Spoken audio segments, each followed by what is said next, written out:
Thank you for tuning into another episode of the Farr Show, where I am Damian Farr.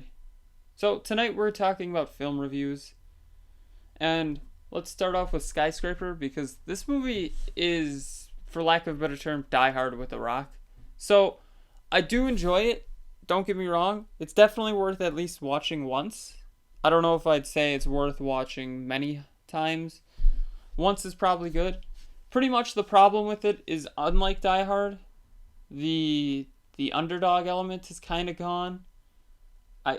Because it's The Rock. If it was an actor, let's just say me, for example, it'd kind of be an underdog story of a guy trying to get his wife and kids, but, it wasn't exactly like that. So then we're going to talk about Jumanji, because Skyscraper only got an FA, which is definitely worth a watch at least. Then Jumanji, Welcome to the Jungle. This movie really surprised me, to be honest. I loved it. I think it's the perfect sequel to the original from 1995. Which is great. It takes the concept of Jumanji, makes it a video game, so modernizes it. And then it takes four people who are unlikely friends, let's just say, because at the ending they're kind of friends. Unlikely allies type thing. They take them, they're transported into Jumanji. It's now a video game where it's The Rock, Kevin Hart, Jack Black, Karen Gilligan, and Nick Jonas is there too.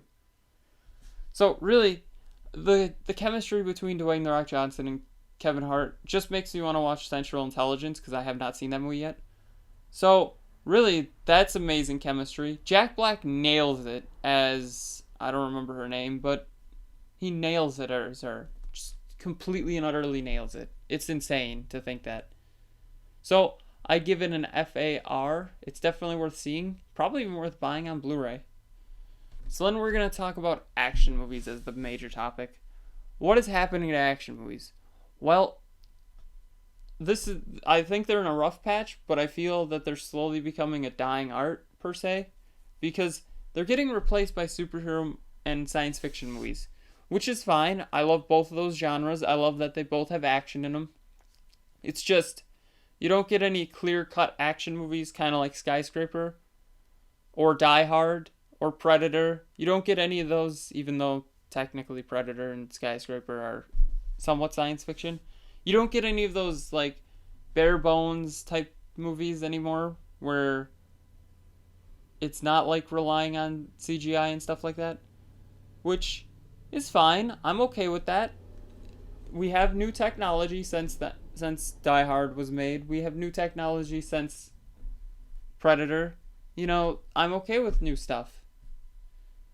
But the major problem with action movies is the stories are normally terrible.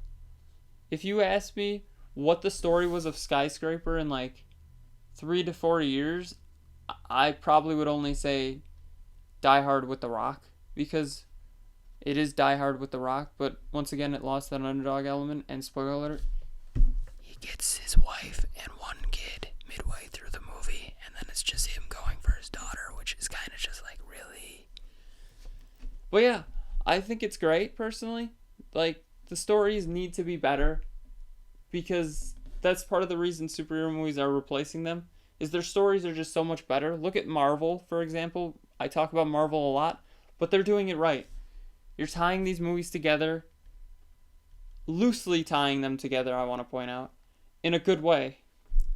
Then there's better action on TV at this point. TV is slowly getting up there as production values are going up.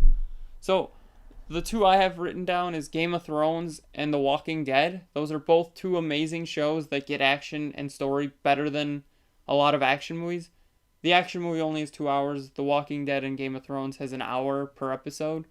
So, there's a bit of a difference there.